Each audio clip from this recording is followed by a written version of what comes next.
Bring, bring, bring. Welcome to Ready to Talk. What have you got? Hey, sometimes when I'm out on the farm, I feel like my forehead gets really warm, like I have a temperature. Interesting. Is there something you're coming in contact with that might be setting this off? I'd say hay, mostly. It happens when I'm near hay. Like, how near are you getting? Pretty close. I'd say I'm pretty much in the haystack. Okay.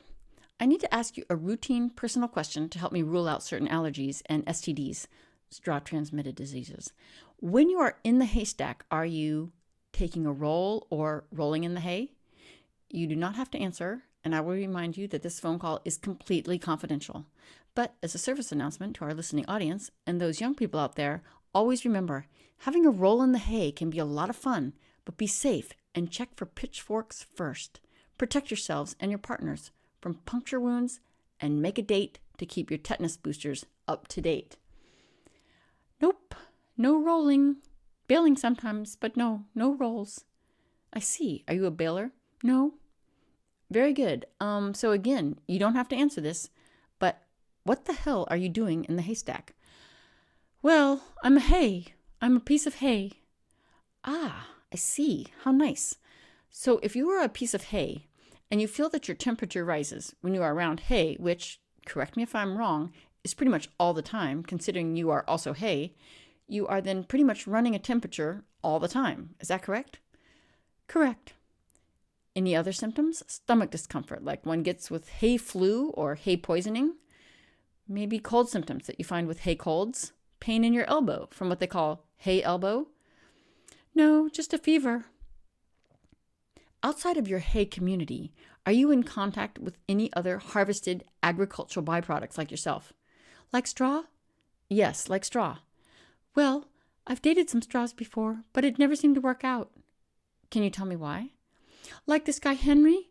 He was just a little much. Was he the last straw? Definitely.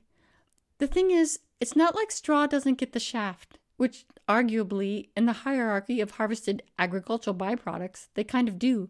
I mean, that's almost a class issue as much as anything, but on a personal level, they kind of are the shaft. I mean, technically, that's what they are. The dried shaft of a cereal grain. End of story. And that was a problem? You know, I was fine with it. It was more like it was a problem for him. And over time, it became a problem for me. It was like no matter what I said, I just don't think he felt good about himself. You think he had a poor self-concept? He felt empty inside. He said that a lot. And I could see it. I mean, he's hollow. But I would tell him, not all value is nutritional. Like, yeah, as a dietary supplement, you're pretty rough. But there again, I would point out that all livestock needs roughage in their diet. And I'd try and point out his strengths, like, hello, straw bale houses, straw hats. Dude, you are amazing and versatile. But he'd get upset and throw himself on the floor. And I was saying, Henry, I love you just the way you are. I remember the last time we argued, he was yelling, hey, you have no idea what it's like to be a straw. And of course he's right.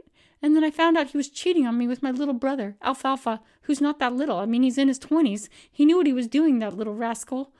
Finally, I couldn't take it anymore, and I said, that is it. And it hurt. It hurt a lot. Did you feel shafted? Okay, you don't live on a farm, do you? Have you ever been on a farm? Yes, kind of. A special farm for special people. You sound like a city person talking out your ass about things you can't possibly understand. No one who lives on a farm would ever ask a hay if they felt shafted by a straw. It is just so wrong.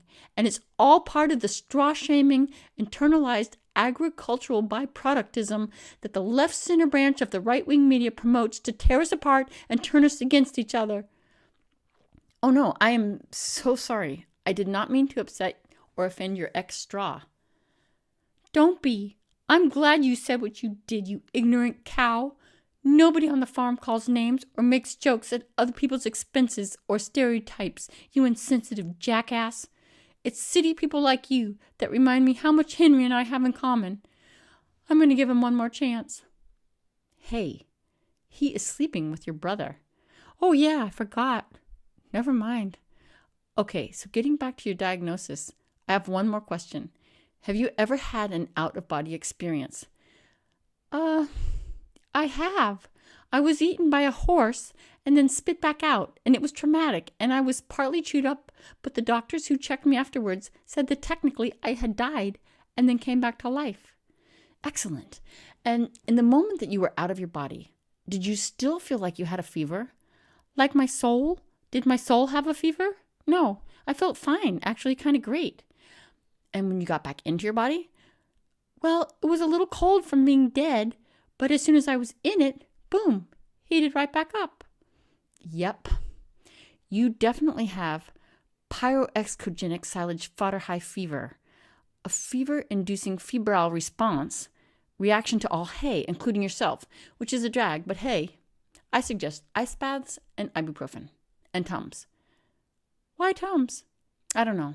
I just have a gut feeling about it. Well, thanks. You've been helpful, if not invasive and inappropriate with your questions about my personal life, but I have your promise of confidentiality, which helps a lot because my brother isn't out yet to our community, which is strangely, selectively homophobic in ways that make one wonder. Say, can you diagnose a community? Oh, hells yes I can. I'll call you later with the deets. Cools.